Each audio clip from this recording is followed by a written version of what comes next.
I am Angela, a 24-year-old office worker. I live with my parents and my younger sister, Sophie, in our family home. My father works for a large corporation, and my mother is a housewife. Ever since I began to understand things, we've lived in a newly built house, so we might have appeared to be a privileged household. In fact, until I entered high school, we had a close-knit family and a happy life. However, due to a certain incident, I began to be treated terribly by my family. It was the high school entrance exams. My parents wanted me to get into a competitive school, but I couldn't meet their expectations. Since then, their attitude towards me has drastically changed. They insisted that, now that I was in high school, I should handle more household chores, so I was tasked with cooking dinner, doing the laundry, and shopping for groceries. Because of this, I had little time to study, and when my test scores were not good enough, they called me a terrible child. However, my 2 years younger sister, who got into a competitive school as my mother hoped, wasn't tasked with any household chores. Even if her test scores were poor, she was comforted and told to do better next time, and taken to movies and shopping for a change of pace. I was starving for my parents' love, so I tried my best with both my studies and helping around the house in hopes of getting their attention. However, despite my efforts, I failed to get a result, perhaps because of my clumsiness, and in the end, I was berated, being called useless by my entire family, which left me feeling bitter. On the other hand, my excellent sister was increasingly doted on by our parents, and the gap between my sister and I only widened. Even after I became a working adult, my parents' attitudes remained unchanged, and if anything, they became even colder towards me than before. I know the reason for this. When I started job hunting, my mother suggested that I apply to a company owned by relatives, but I refused. This was because I had already decided on the job I wanted to do, and I had narrowed down the companies I wanted to apply to. The company my mother introduced me to was fairly well known locally, and it didn't seem like there was a risk of it going under. However, it didn't accord with what I wanted to do. So, I did my job hunting by myself without using my mother's connections. Although I received a job offer successfully, my mother didn't find that amusing. She didn't speak to me for a while after that. Since my father always saw what mood my mother was in, he joined her in criticizing me. Meanwhile, my sister followed my mother's advice and used her connections to get a job at the relatives' company. Sophie is such a good girl, unlike Angela. Sophie truly is a good daughter. Unlike someone else. My parents' attitude towards me only got harsher. As I became busier with my job, I gradually stopped caring about the harsh treatment from my family. My work was enjoyable and fulfilling, and no matter how coldly my parents treated me, I was glad I had stood by my own decisions. While my salary wasn't high, I managed to save money by living economically, and I was starting to think about moving out of my parents' house and living on my own. It was around this time that something happened. My mother made an unexpected suggestion. I've been thinking, maybe we should go on a family trip. A family trip? Sophie has settled into her job, so what do you think? It's been a while since we went on one, so why not? I want to go on a trip. Where are we going? Actually, I've already decided on the destination. I want to stay at the Moon Hotel. So, how about Chicago? The Moon Hotel. Isn't that the super luxurious hotel owned by the daughter of our company's president? I really want to go. Sounds great.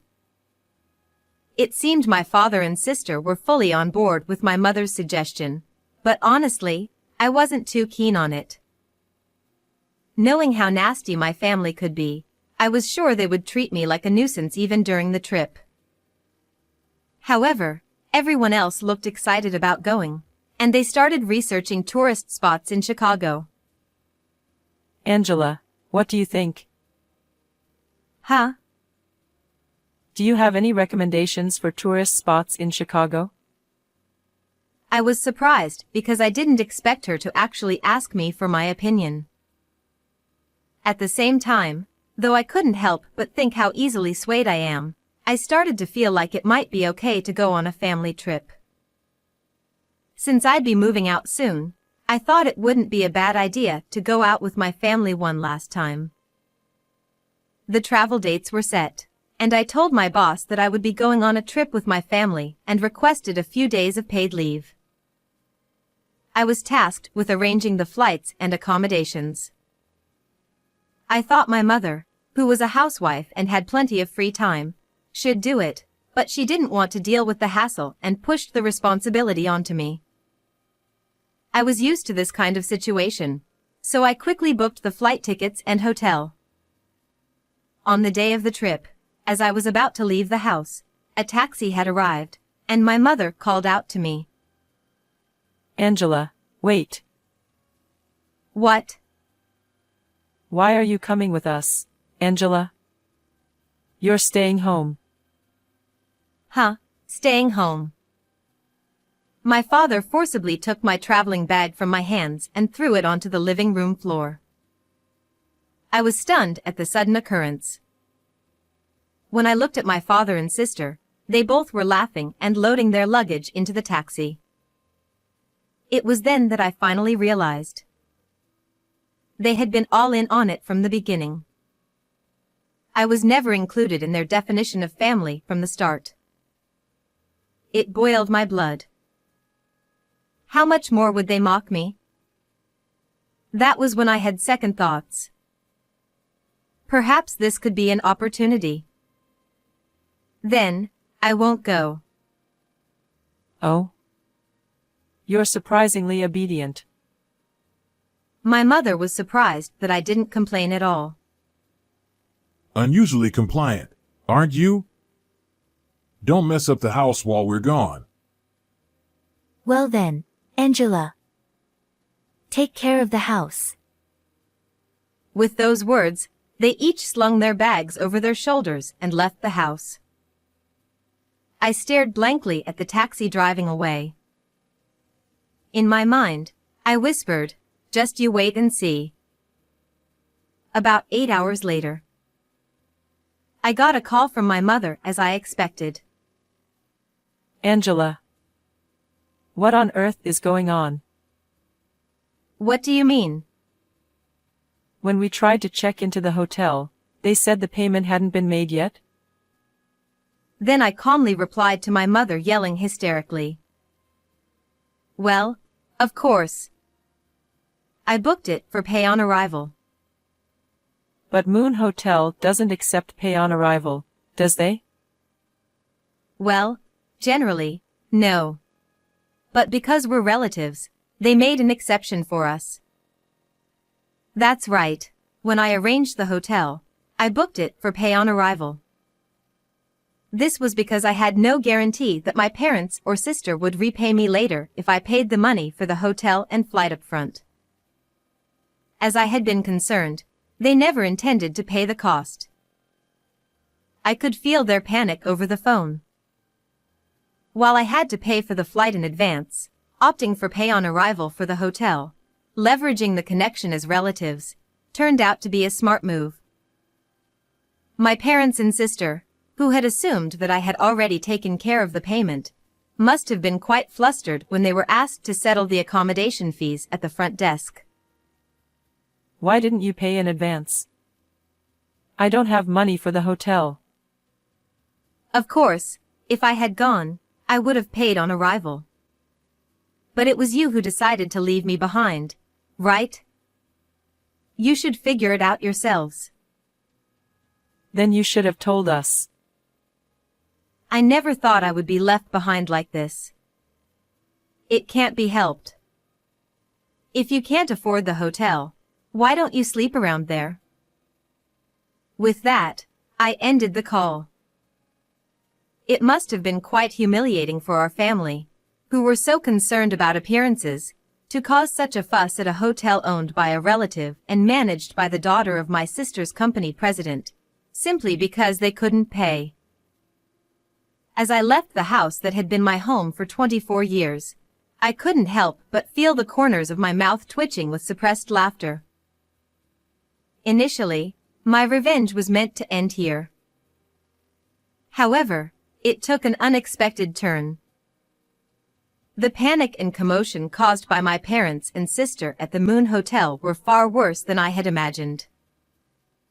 According to what I heard later through relatives, my parents and sister kept negotiating at the front desk for a while, trying to see if they could lower the bill for my portion since I wasn't there. Of course, same-day cancellations weren't accepted, and eventually, my father ended up paying the full amount with his card. The scene of my family shouting over the phone, demanding to know why the bill wasn't settled, and then pleading for a reduction in the fees for one person, must have caused quite a stir in a luxury hotel. Furthermore, Moon Hotel typically operates on a strict reservation-only policy and doesn't usually accept pay on arrival. It was only because we were relatives that they made an exception for us. However, despite this special arrangement, my parents' outrageous behavior left a strong negative impression on the management of Moon Hotel.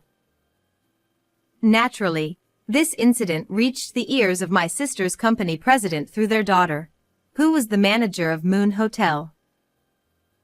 As a result, my sister, who had already secured her position through connections, found herself in a worse position within the company. Now, it seems that her chance of career advancement is utterly hopeless. My sister, whose treatment at work visibly deteriorated, lashed out at our mother, who had recommended the job through connections. This rebellion from my sister, who had never shown any defiance before, drove our mother to madness. And my father is frustrated with both of them. Well, it seems like all three of them are experiencing a picture-perfect kind of unhappiness. As for me, everything has been going smoothly since I left home. Work is still enjoyable, and my personal life is thriving. Recently, I've been discussing the future with the man I've been dating for a while, and it looks like we might get married in the near future. If we have children, I want to use my parents as a bad example and ensure that I shower them with unconditional love equally and create a warm household.